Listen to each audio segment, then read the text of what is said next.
Assalamualaikum warahmatullahi wabarakatuh. Halo Sobat Mansaru, jumpa lagi dengan saya Azimat Denimah. Inilah podcast Mansaru. Terus belajar, ceraskan diri, raih prestasi yang cemerlang. Baik Sobat Mansaru, MAN 1 Bojonegoro sudah dinobatkan sebagai sekolah siaga kependudukan. Dalam hal tersebut, tentu saja Madrasah Aliyah Negeri 1 Bojonegoro telah bekerja sama dengan DP 3AKB dan juga Dinas Kesehatan untuk mensosialisasikan terkait apa sih program-program dari Dinas Kesehatan ataupun dari DP 3AKB yang harus kita sosialisasikan. Nah, pada kesempatan kali ini telah hadir bersama kita Ibu Erni Ernawati, Sarjana Gizi dari pengelola pengelola program gizi dari Dinas Kesehatan Kabupaten Bojonegoro. Assalamualaikum Bu Erni. Waalaikumsalam warahmatullahi wabarakatuh. Wah, sangat cantik sekali hari ini. Bagaimana kabarnya Bu Erni? Alhamdulillah, ini cantik karena senang habis ketemu anak-anak remaja. Wah, jadi aura remajanya itu ke bawah. Oh, ke bawah. Bondingnya ada, jadi tapi kelihatan saya lebih muda. Tapi memang saya baru pas pertama kali masuk tadi, wah masih muda ini. Kayaknya asik ini kayak. Bu Erni, boleh tahu dong, ini kan masih sebenarnya boleh tahu dong usianya sebenarnya berapa sih Bu Erni? Kasih tahu nggak ya? Harus dong. Mungkin nanti bisa kasih tips-tipsnya gitu yang bisa dibagikan kepada Sobat Mansaru. Usianya kelahiran 85. Kelahiran 85. Berapa ya? Berarti sekarang usianya sekitar 38. Iya. Wow, sangat terlihat masih muda. Saya kira tadi masih sekitar 20-an loh. Iya, boleh kok 20 aja boleh. Oh. Bu Erni, ini kan di usia 38 tahun. Iya. Ini Bu Erni sudah sekarang selain menjadi ahli gizi, menjadi pengelola program gizi Dinas Kesehatan Kabupaten Bojonegoro, juga sebagai dosen di Sekolah Tinggi Ilmu Kesehatan Muhammadiyah di Bojonegoro. Iya. Boleh cerita dong dulu perjalanan karirnya mungkin bisa sampai saat ini ya, di titik ini. Panjang ya ini ceritanya ya. Jadi saya lulus kuliah itu dari Universitas Brawijaya itu tahun 2008 ya. Tahun 2008. Kemudian saya kerja di salah satu perusahaan swasta, perusahaan susu. Di situ saya sebagai nutrisionis sampai sekitar 2 tahun. Kemudian saya kerja di rumah sakit, di salah satu rumah sakit swasta sebagai ahli gizi juga sekitar selama 2 tahun. Kemudian saya keterima PNS di Bojonegoro. Kebetulan saat itu saya keterima di puskesmas, salah satu puskesmas Tambakrejo ya. Kemudian setahun setengah di sana, kemudian saya dimutasi ke Dinas Kesehatan di sini. Kemudian di sini saya kenal karena saya ikut di Persatuan Ahli Gizi ya, jadi wadah organisasi ahli gizi di Bojonegoro ini. Saya di situ jadi ketua 2. Jadi saya banyak bertemu banyak orang ya, tentunya itu saya akhirnya bisa jadi dosen, kemudian bantu-bantu di situ ya. Jadi dosen bukan dosen tetap, tapi beberapa mata kuliah yang saya ajar. Kemudian saya juga sebagai konsultan gizi di salah satu TK di Bojonegoro juga. Menjadi konsultan gizi di salah satu TK di Kabupaten Bojonegoro. Iya.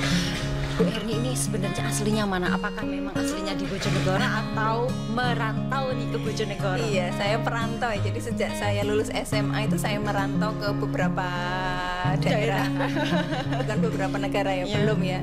Kepengennya ke beberapa negara. Amin. Ini masih ke beberapa daerah. Jadi saya aslinya Lamongan. Aslinya Lamongan. Iya, kemudian kuliahnya dulu di Malang. Kemudian kerja di Surabaya, kemudian kerja juga di beberapa daerah kabupaten yang karena saya kerja di perusahaan swasta tadi ya, jadi harus mobile ke beberapa daerah. Di Jawa Timur, masih di Jawa Timur. Dan akhirnya sekarang di Bojonegoro. Iya, stay di sini. Stay di sini.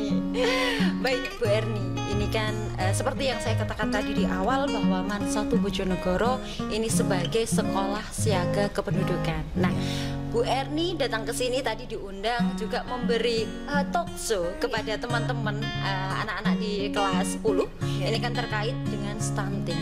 Ini sebenarnya nih Bu Erni, saya juga orang awam masih tabu gitu Bu Erni.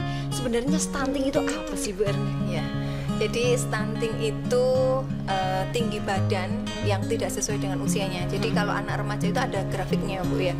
Jadi ada grafiknya. Nah di grafik itu grafik pertumbuhan itu nanti dibandingkan apakah si anak ini tadi tinggi badannya sudah sesuai atau tidak. Nah itu ada grafiknya. Kalau di bawah grafik maka dia tinggi badannya tidak sesuai. Nah itu salah satu indikator dari stunting. Kemudian kalau menurut dokter anak memang ada pemeriksaan lebih lanjut terkait dengan stunting ini, apakah memang benar murni stunting atau hanya perawakan pendek. Nah tetapi kalau secara program kami dari Dinas Kesehatan itu indikator stunting adalah dengan tinggi badan yang tidak sesuai dengan usia. Dan penyebabnya ini tidak secara tiba-tiba, misalkan saya nggak mau makan hari ini saya besok stunting, enggak. Tapi dia ini mengalami perjalanan yang panjang, yang kronis ya. Jadi dimulai dari masa kehamilan sampai anak itu usia 2 tahun. Nah, di sepanjang perjalanan periode emas ini atau golden period ini, apabila terjadi kekurangan gizi, apabila terjadi infeksi kronis, infeksi yang berulang, kemudian didukung dengan sanitasi yang kurang, maka risiko stuntingnya lebih tinggi. Jadi kekurangan gizi yang kronis yang tidak diselesaikan, kemudian sanitasi yang buruk, kemudian juga infeksi yang berulang, ini maka risiko stuntingnya tinggi sekali. Kalau di di Kabupaten Bojonegoro sendiri, menurut dokter Bu Erni sendiri, bagaimana sih kasus stunting di Kabupaten Bojonegoro? Apakah sudah tertangani dengan baik atau mungkin perlu adanya pengenalan di masyarakat dan lain sebagainya? Ya, kalau tertangani kami semuanya sudah berkolaborasi ya. Jadi banyak pihak mulai dari DP3KB, Bapeda, DPMPD, Pertanian, Ketahanan Pangan, banyak sekali, dan juga Bupati kita itu juga mensupport program stunting ini. Jadi kita bekerja bersama-sama. Jadi bukan sama-sama bekerja ya, bukan sama-sama bekerja, tapi bekerja sama bagaimanakah stunting itu supaya bisa tidak menjadi banyak. Jadi karena stunting itu tidak bisa disembuhkan untuk usia yang di atas 2 tahun, maka dicegah supaya stunting ini tidak terjadi lagi. Nah makanya itu ada SSK ini seperti ini juga sangat bermanfaat supaya nanti adik-adik itu paham, kemudian nanti tidak terjadi stunting yang baru di kemudian hari. Ya. Tadi Bu Erni menyebutkan bahwa adanya sekolah siaga kependudukan ini juga sangat berperan penting ya, dengan adanya mungkin sosialisasi tentang stunting dan yang lainnya. Terus hari ini Bu Erni datang ke Man 1 Bojonegoro. Saya selalu bertanya tentang hal ini. Kalau ada tamu yang datang ke Man 1 Bojonegoro, kesan pertama saat masuk di Man 1 Bojonegoro, atau sebelumnya sudah pernah masuk di Man 1 Bojonegoro atau baru kali ini? Baru kali ini. Terus kesannya seperti apa Bu Erni? Kesannya luar biasa, anak-anaknya ternyata dari tadi panitia saja sudah cekatan ya. Artinya anak-anak begitu jamnya jam 8 tadi sudah berkumpul ya. Artinya anak-anak kan terbiasa dengan disiplin ya. Disiplin di situ. Kemudian ketika saya lihat untuk anak-anak usia yang baru kelas 10 dia sudah menjadi panitia, itu sudah luar biasa karena mereka sudah tersettle, si A bagian ini, si B bagian ini itu sudah terorganisasi dengan baik. Nah ini yang kadang-kadang belum banyak sekolah yang mengkondisikan anak ini untuk bertugas sesuai dengan tupoksinya. Ini yang biasanya agak masih dikomando sama gurunya. Nah ini tadi mereka sudah bekerja sendiri-sendiri. Kemudian juga tadi disambut dengan meriah oleh Bapak Kepala Sekolah yang banyak parikannya ya. Saya suka itu, saya menikmati. Nanti kemudian ruangannya juga bersih, dan ini tadi ruangannya yang untuk podcast ini juga luar biasa. Ini baru saya ketemu di sini. Namanya juga bagus ya, berintesit. Kreatif sih lebih tepatnya gitu. Biasa. Oke. Baik, Bu Erni. Tadi bahwa untuk siswa dan lain sebagainya juga menyambut dengan baik dan sebagainya. Terus tingkat antusiasme dari saat melakukan pelaksanaan talk show dan lain sebagainya itu bagaimana? Luar biasa, nggak ada yang ngantuk sih tadi saya lihat ya. Jadi anak-anak mendengarkan dengan baik, kemudian juga ada banyak yang bertanya sampai waktunya habis, masih banyak yang bertanya, akhirnya kita close tadi. Mohon maaf ya tadi. Berarti besok di lain kesempatan harus menyempatkan diri untuk datang ke sini lagi Bu Erni. Sebenarnya Bu Erni, mungkin di luar sana mungkin berpikiran gini ya, untuk sosialisasi stunting kok di sekolah kayak gitu, ada nggak sih Bu Erni kalau ada yang berpikiran seperti itu? Karena kan kalau di usia sekolah mungkin sekarang sudah SMA dan sebagainya, untuk apa kalau sosialisasi stunting kok di sekolah? Menurut Bu Erni gimana? Iya, mungkin kesannya terlalu panjang ya. Orang kan saya belum hamil, stunting itu terjadi ketika hamil. Nah, untuk mempersiapkan kehamilan ini maka kita harus menarik menarik waktu sebelumnya, karena mencegah itu lebih baik daripada mengobati. Anak-anak kita kondisikan di remaja ini menjadi status gizi yang baik. Nah, ketika anak ini status gizinya baik, kondisinya baik, tidak anemia, maka ketika sudah hamil itu dia sudah siap, tidak terjadi anemia, kemudian tidak kurang gizi. Ini nanti akan menghasilkan bayi-bayi yang bagus juga gitu. Tapi kalau ketika remajanya ini sudah kita abaikan, hidupnya sudah makan makanan yang tidak sehat, anemia, kemudian tidak olahraga, maka nanti ketika menjadi seorang ibu itu agak ngoyo. Jadi agak harus begini, harus begitu. Tapi kalau sudah bagus, jadi sudah settle ya di depannya ini, ketika kita hamil ini maka sudah siap gitu. Jadi tidak ada pengkondisian khusus lagi. Ya, jadi memang mengkondisikan lebih awal saja supaya nanti generasi selanjutnya itu lebih bagus. Untuk generasi yang selanjutnya akan lebih bagus. Dan juga mungkin kalau seumpama dari siswa-siswa SMA, tentunya kan untuk ingatan juga masih ini ya Bu Erni ya, itu juga mungkin bisa menyebarkan virus terkait untuk di sekitarnya. Seperti itu, benar nggak sih pendapat saya Bu Erni? Iya benar. Karena anak-anak itu kan sekarang sukanya handphone ya. Nah, ketika ada anak yang upload sesuatu yang sekiranya itu positif tentang kesehatan, pasti pertamanya mungkin temannya hanya melirik gitu. Nanti selanjutnya kok iya akhirnya mereka mencoba dan itu akan menjadi kebiasaan yang bagus gitu loh. Jadi tidak hanya sekedar yang disampaikan itu hal yang negatif saja, tapi juga bisa disampaikan hal yang bagus. Dan anak-anak ini penularannya virusnya itu cepat ya. Virus dalam hal kebaikan kebaikan itu bagus sekali. Jadi salah satu sasarannya itu juga itu tadi, kita menggalakkan sosialisasi ataupun apapun itu ke sekolah-sekolah. Dan ini alhamdulillah kok sudah ada SSK, jadi lebih enak. Wah, masuknya mensosialisasikannya seperti itu ya Bu Erni.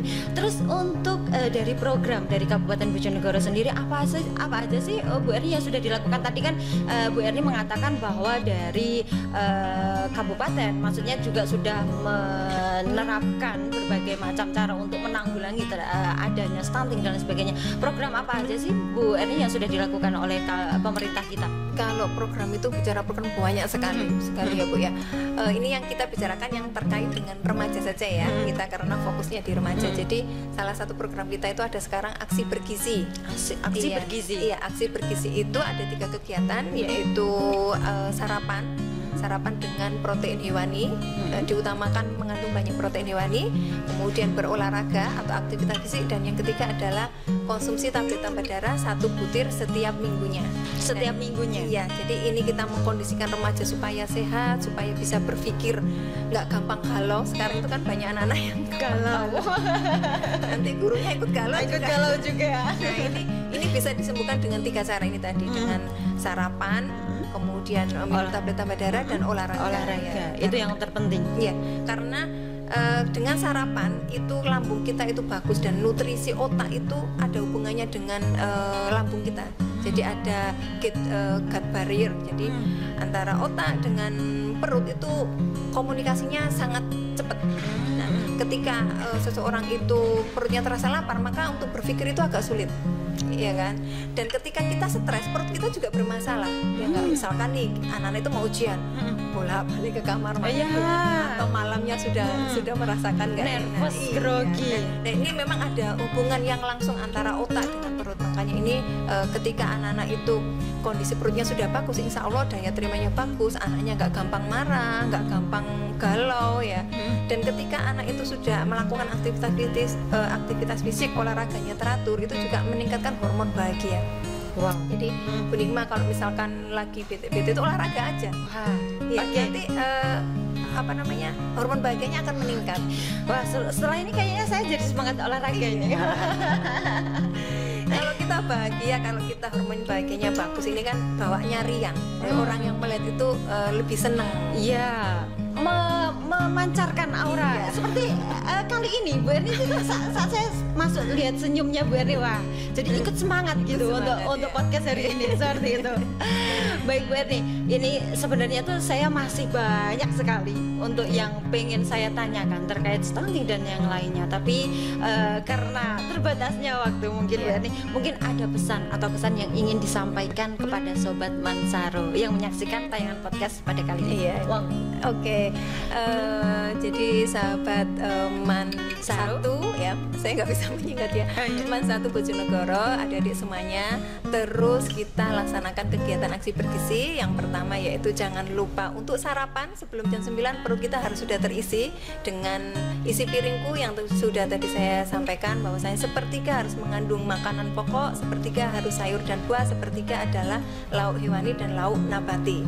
Ini adalah fungsinya untuk otaknya biar lebih gampang menerima pelajaran. Kemudian yang kedua yaitu melakukan aktivitas fisik atau olahraga seminggu 2 kali selama 30 menit. Kalau di sekolah sudah ada olahraga wajib, yang satunya bisa diperoleh di luar, misalkan mengikuti klub-klub olahraga, berenang, basket, ataupun apapun itu ya. Kemudian yang ketiga adalah mengkonsumsi tablet tambah darah.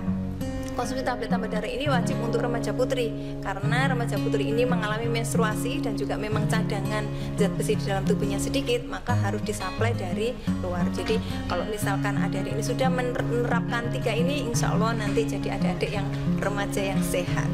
Untuk menjadi remaja yang sehat, mari kita cegah stunting mulai dari dini sekarang. Gitu. Wah, terima kasih sekali lagi Bu Erni untuk kedatangannya di Mansaro Bojonegoro. Saya tunggu kedatangannya ke sini lagi dengan mengisi hal-hal yang baru lagi ya, seperti itu. Dan mungkin nanti setelah ini ada kerjasama antara Dinas Kesehatan dan juga Mansaro Bojonegoro. Baik Sobat Mansaro, demikianlah akhir perbincangan saya dengan ibu cantik kita, Ibu Erni Ernawati. Saya Azimah Terima, inilah podcast Mansaro. Terus belajar, cerdaskan diri, raih prestasi yang cemerlang. Wassalamualaikum warahmatullahi wabarakatuh.